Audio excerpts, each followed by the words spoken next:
नमस्कार, सुप्रभातम, कैलिमेरा, बोनंदियम, गुतेन ताग और सुबह बखैर।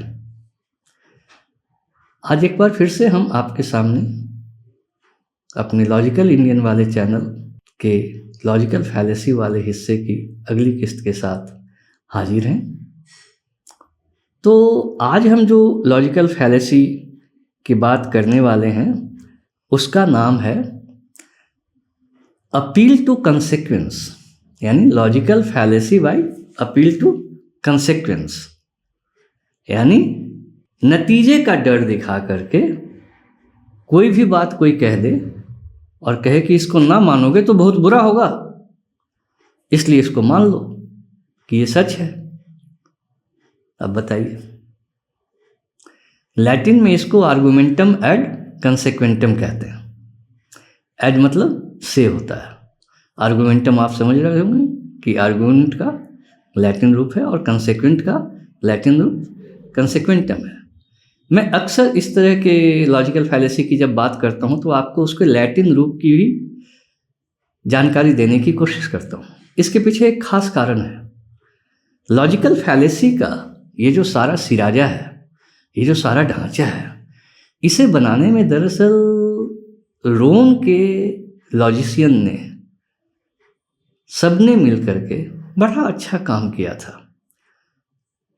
जैसे कि आपको पता ही है, लॉजिक के इतिहास में हम बता चुके हैं आपको कि लॉजिक का विकास अरस्तु के साथ हुआ, और ऐसे हुआ कि जैसे ग्रीक पुराण कथाओं में कहा जाता है कि जीएस के सिर को फाड़ कर, जीएस वहाँ के देवताओं का राजा था, उसमें से अथेना एकदम से इकट्ठे पूरी तरह से संपूर्ण साज सज्जा के साथ और सजावट के साथ निकलती है। अब कहा जा सकता है कि लॉजिक भी एक तरह से अरस्तु के साथ एकदम पूरे सज धज के साथ, पूरी साज सज्जा के साथ प्रकट हो जाती है। अब लॉजिक का सारा सिद्धांत तो आ गया, मगर जीवन के व्यवहार में उसे कैसे लाया जाए, एक बड़ी समस्या थी। और अरस्तु के बाद कोई उतना बड़ा तर्कशास्त्री या लॉजिशियन हुआ नहीं। लॉजिक को जीवन में उतारना भी सही था और ज़रूरी था, वरना उतनी बड़ी सभ्यता का काम कैसे चलता।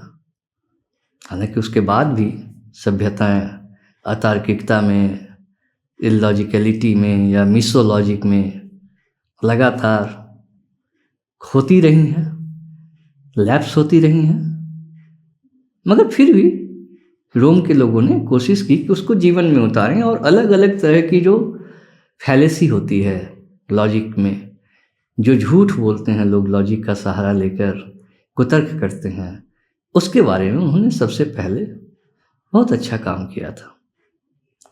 तो इसलिए मैं उसके लैटिन रूप के बारे में बताता हूँ।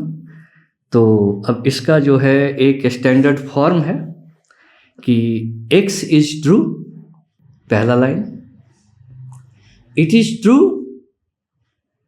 Because if people do not believe in it there will be very bad कंसेक्वेंस।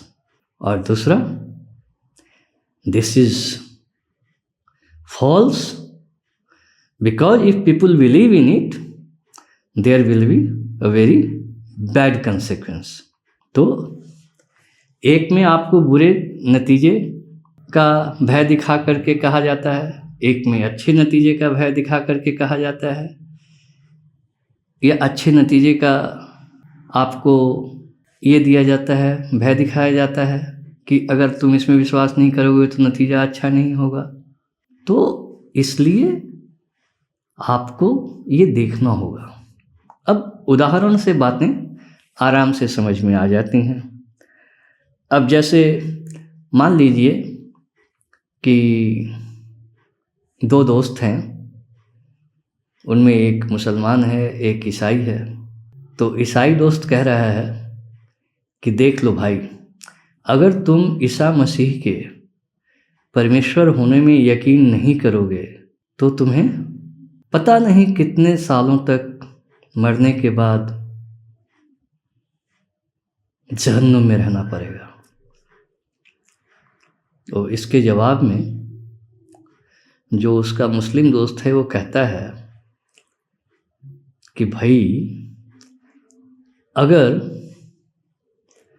Quran में जो लिखा है वो सच है और अगर उसको अल्लाह ने बताया है कि इसे इस तरह से लिखा जाए, तो फिर इस बात को कहने की वजह से तुम भी उतने ही साल तक जहन्नुम में सरोगे जितने साल तक मैं सरूंगा। ये सुन करके ईसाई दोस्त जो है घबरा जाता है, कहता धत तेरे की, तो फिर ठीक है, तुझे जो जी में आता है तू कर, मेरे जो जी में आता है मैं करता हूँ। तो ये तो हो गई, दोनों दोस्त बहुत अच्छे थे, आपस में दोस्ती थी, तो यहाँ पे मामला छूट गया। मगर हमारे यहाँ अक्सर एक ही धर्म के लोग एक दूसरे को इस नाम पर डराते हैं। जैसे ईसाई को डराएगा, उनके पादरी जो हैं उनको कहेंगे कि अगर तुमने प्रभु पुत्र ईसा में ईमान नहीं लाया, उनको नहीं माना, तो तुम हजारों हजार साल तक नरक में पड़े रहोगे। लोग यकीन करते हैं डर के मारे कि नतीजा बुरा होगा। साथ साथ वो ये भी कहते हैं अपने चाहने वालों से कि अगर तुमने किसी दूसरे धर्म में यकीन किया, इस्लाम में यकीन किया, हिंदू धर्म में यकीन किया, तब भी नतीजे बहुत बुरे होंगे। तो इस तरह के जो तर्क होते हैं वो बहुत गलत होते हैं। नतीजों की वजह से हम कोई बात मान लें, हाँ, ये कितनी गलत बात है। उन नतीजों से डर के सबसे पहले तो इसी पे सवाल उठना चाहिए कि भाई तुम जिस स्वर्ग नरक जन्नत जहन्नुम हेवन हेल की बात करते हो वो है भी या नहीं है, इसी का पता नहीं है, तो हमें डर किसका दिखा रहा है। तो जीवन के प्रति जो सच्चा प्रेम होता है वो इन नतीजों की परवाह नहीं करता है। इसी के साथ हम आज इस किस्त को समाप्त कर रहे हैं। अगली दफ़े लॉजिकल फैलेसी की किसी और किस्म के साथ मिलेंगे। तब तक के लिए शुभ मंगल, सावधान। और अगर हमारी बातें आपको अच्छी लगती हैं तो इसको लाइक, शेयर और सब्सक्राइब करना ना भूलें। धन्यवाद।